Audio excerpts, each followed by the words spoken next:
Good afternoon, everybody. I'm here to talk about an example of cultural discrimination in our world today. There's plenty of examples, but the one I chose was religious discrimination.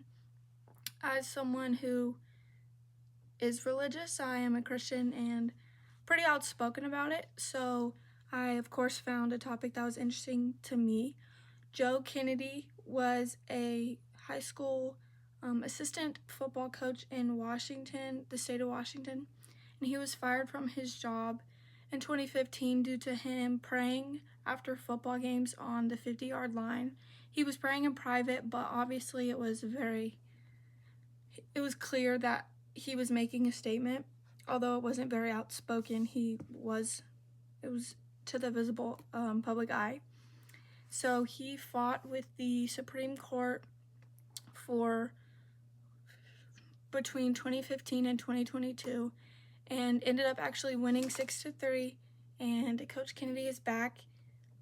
He has his job back as the high school coach, but that is just an example of how something as little as praying or being outspoken about your religion can be detrimental to your job. And I think that just isn't how this world should be. The First Amendment, it's a violation to that, as we should be allowed to speak out about our faith. And as Christians, that is a big part of it, sharing your story, where you're from, praying for people, just the smallest gestures, telling them you care.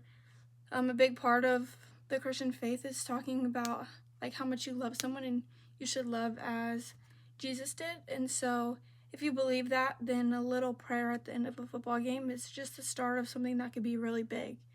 So I think that's just one tiny example of how just in the world that we live in, some people who may not agree with your beliefs will attack you, and he ended up losing his job over that.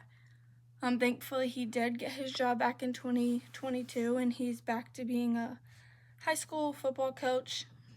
But I do think that religion discrimination happens a lot, and we should try our best to put it into it. Of course, we don't all agree with how everyone feels and what they believe, but sometimes it's okay to agree to disagree. Thank you for tuning in.